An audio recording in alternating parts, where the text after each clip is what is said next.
Chembakkara. Practical marshal ആർട്സിൻ്റെ പുതിയൊരു അധ്യായത്തിലേക്ക് സ്വാഗതം. നമ്മളിന്ന് ചർച്ച ചെയ്യുന്നത് ആധ്യാത്മികതയും കളിയും തമ്മിലുള്ള ബന്ധമാണ്. ഇതിന് മുന്നേ 2 വീഡിയോ നമ്മൾ ചെയ്തിട്ടുണ്ടായിരുന്നു. ഒന്ന് ഫിസിക്കലായിട്ടുള്ള കളരിയായിട്ടുള്ള ബന്ധവും മെൻ്റലായിട്ടുള്ള കളരിയുടെ ബന്ധവും പറഞ്ഞിട്ടുണ്ടായിരുന്നു. 3ാമത്തെ വീഡിയോ ആണ്. ഇത് കാണാത്തവർ മുന്നിലുള്ള വീഡിയോ കാണുന്നത് വളരെ നന്നായിരിക്കും. ഈ ആധ്യാത്മികത കളരിൽ എന്തിനാണ് എന്നുള്ളതൊരു പ്രധാനപ്പെട്ട ഘടകമാണ്. അതിൽ 1-2 കാര്യങ്ങൾ ഞാൻ പറയാം. അതായത് ആധ്യാത്മികമായി നമ്മൾ ഉയരണമെന്ന് പറയുന്നതിന് പിറകിൽ കുറച്ച് കാര്യങ്ങളുണ്ട്.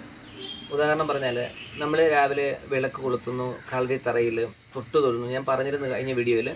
കുറച്ചൊക്കെ നമുക്കൊരു ക്ഷമ, സഹനം, അതിനുള്ളൊരു കാഴ്ചപ്പാട് നമുക്ക് കിട്ടും. ഇനി ഇതിൻ്റെ ഹയർ സ്റ്റഡീസ്, ചില തരത്തിലുള്ള രഹസ്യമുള്ള പ്രാണായാമങ്ങൾ, ഇതൊക്കെ കളരികളിൽ ഉപയോഗിക്കാറുണ്ട് ഗുരുക്കന്മാർ രഹസ്യമായിട്ട്. ഇതെല്ലാം ചെയ്യുന്നതെന്ന് വെച്ചാൽ, ഇപ്പം നമ്മളിപ്പോൾ ഒരു കലയിൽ നമുക്ക് 2-3 കാര്യങ്ങൾ പ്രധാനമാണ്. ഒന്ന്, അതിന് കാഴ്ചക്കുള്ളൊരു ഭംഗി, പെർഫോമൻസ് ബേസിൽ നന്നായിരിക്കണം, ഉഗ്രനായിരിക്കണം. അപ്പോൾ അത് വേറൊരു ഘടകമാണ്, വേറൊരു ലെവൽ തന്നെയാണ്. അപ്പം നമ്മൾ ഈ പെർഫോമൻസ് ചെയ്യുന്ന ഒരു കാര്യം, ഉദാഹരണം പറഞ്ഞാൽ, നമ്മളിപ്പോൾ ഒരു സിനിമയിൽ അടി കാണുന്നു, ഒരു ഫൈറ്റ് കാണുന്നു. ഫൈറ്റ് സീനുമായിട്ട് യഥാർത്ഥത്തിന് യാതൊരു ബന്ധവും ഉണ്ടാവില്ല. കാരണം അത് ഓരോ സീക്വൻസും നമ്മൾ ഷൂട്ട് ചെയ്തെടുക്കുന്നതാണ്. എന്നാൽ റിയൽ എന്ന് പറയുമ്പോൾ അതുമായിട്ട് ഒരു ബന്ധമില്ല. അപ്പം ഒരു മാർഷൽ ആർട്ട് ചെയ്യുമ്പോൾ പെർഫോമൻസ് ബേസിൽ ചെയ്യാനുള്ള കുറച്ച് കാര്യങ്ങൾ അത് സെപ്പറേറ്റ് ആയിട്ട് നമ്മൾ ചെയ്യണം.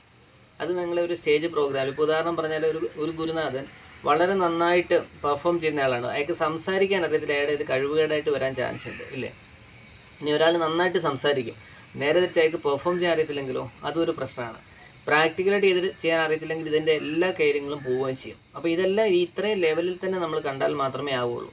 ഇതിൻ്റെ അടുത്ത സ്റ്റെപ്പാണ് ഞാൻ പറയുന്നത് സ്പിരിച്വാലിറ്റി എന്ന് പറഞ്ഞാൽ പക്വമാവുക എന്നുള്ളതാണ്.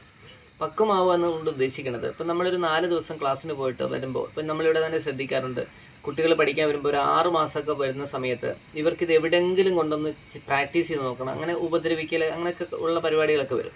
ഒരു 6 മാസം കഴിഞ്ഞ് 1 വർഷത്തോടടുക്കുമ്പോൾ അവർക്ക് ഇരുത്തം വരുന്ന കണ്ടിട്ടുണ്ട്. അങ്ങനെ ഒരു 5 വർഷമൊക്കെ കഴിയുമ്പോൾ കുറച്ചുകൂടി ഇരുത്തം വരും. ഞാൻ മനസ്സിലാക്കിയെടുത്തൊരു 10 വർഷമൊക്കെ കൊണ്ട് ഏകദേശം ഒരു ധാരണയിലേക്ക് എത്തുള്ളൂ. അപ്പോൾ ഇവർക്ക് കുറച്ചുകൂടെ ആക്കം കൂട്ടാനും ആ ഇരുത്തം വരുന്ന സംഗതികളെ കുറച്ചുകൂടെ വേഗത്തിലാക്കാനും ഉപയോഗിക്കുന്നതാണ് ഈ പറഞ്ഞ ആധ്യാത്മികത എന്നാണ് എൻ്റെ വ്യക്തിപരമായിട്ടുള്ള അഭിപ്രായം. അപ്പോൾ അതുകൊണ്ട് തന്നെ നമ്മുടെ ആയോധന കലയിൽ നമുക്ക് അഭിമാനം വേണം. നമ്മൾ ഏത് ആർട്ട് പഠിച്ചാലും അതിനകത്ത് നമുക്ക് അഭിമാന ബോധം വേണം, തീർച്ചയായിട്ടും.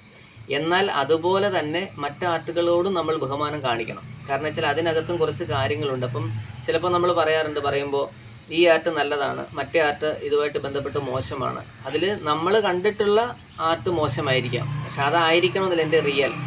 ഉദാഹരണം പറഞ്ഞാൽ, നമ്മൾ കരാത്തെ നമ്മൾ ചിലപ്പോൾ കാണുന്ന കേരളത്തിൽ ഇരുന്നിട്ടായിരിക്കും. Japanese karate original Japan masters ചെയ്യുന്ന കണ്ടാൽ ഞെട്ടും. ടൈക്കോണ്ടോ നമ്മളിവിടെ ചെയ്യുന്നതും, ഇനി അതല്ലെങ്കിൽ കൊറിയൻ ടൈഗേഴ്സ് ഉണ്ട്, അവർ ചെയ്യുന്ന കാണുമ്പോൾ വ്യത്യാസമുണ്ട്.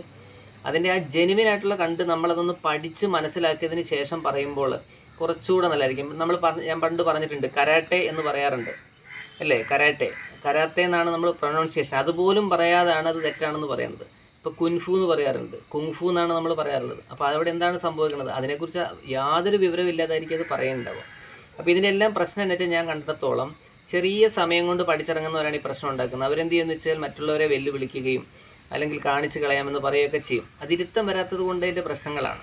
അപ്പോൾ ഇതെല്ലാം വരാനായിട്ട് ഏറ്റവും നല്ല മാർഗ്ഗം ഇവർക്ക് നല്ല തരത്തിലുള്ള സ്പിരിച്വൽ പ്രാക്ടീസ്. ഇപ്പം നമ്മൾ പറഞ്ഞ പോലെ പ്രാണായാമം പോലുള്ള കാര്യങ്ങളും കുറച്ചേറെ കാലം കൊണ്ട് സ്വായത്തമാക്കേണ്ടതാണ്. അല്ലാതെ 2-3 ദിവസം കൊണ്ട് സ്വായത്തമാക്കിയാൽ യോഗയോ പ്രാണായാമോ ഒന്നും നമുക്ക് ചെയ്യാൻ കഴിയില്ല. എൻ്റെ തനത് രീതിയിൽ ചെയ്യുമ്പോൾ ഒരുപോലെ തോന്നും. നമ്മൾ ചാണക്യൻ പറയുന്ന തന്ത്രങ്ങളിൽ നമ്മൾ ഈ അരയന്നും കൊക്കും പോലെ വ്യത്യാസം കാണുമ്പോൾ 2 പേരും വെളുത്തിട്ടാണ് ഇരിക്കുന്നത്. പക്ഷേ അരയന്നത്തിൻ്റെ ക്വാളിറ്റിയും കൊക്കിൻ്റെ ക്വാളിറ്റിയും രണ്ടായിരിക്കും. അത് ചാണക്യൻ പറഞ്ഞ തന്ത്രമാണ്. അപ്പോൾ ഇതെല്ലാം വെച്ചിട്ട് വേണം നമ്മൾ ഒരു ആയോധന കലയെ വിലയിരുത്തുവാൻ വേണ്ടിയിട്ട്. അപ്പോൾ ഇതിൻ്റെ പ്രാക്ടീസുകളിലേക്കാണ് നമ്മൾ അടുത്ത് കിടക്കുന്നത്. നേരെ വീഡിയോയിലേക്ക്. രാവിലെ സൂര്യോദയത്തിൽ അല്പസമയം ധ്യാനനിരതനാവുന്നത് ഒരുപാട് നന്നായിരിക്കും. നമ്മുടെ ബ്രീത്തിങ്ങിലേക്ക് കൂടുതൽ ശ്രദ്ധിക്കുക. ഓരോ ശ്വാസവും നമ്മൾ അറിഞ്ഞുകൊണ്ട് എടുക്കുകയും അറിഞ്ഞുകൊണ്ട് വിടുകയും ചെയ്യുക. ആയുധത്തോടൊപ്പം അല്പനേരം മനസ്സ് കൊടുത്ത് ധ്യാന നിമഗ്നനാവാനായിട്ട് ശീലിച്ചെടുക്കുക. പൂർണ്ണമായിട്ട് നമ്മളെ ആയോധന കലയ്ക്ക് അർപ്പിക്കുക.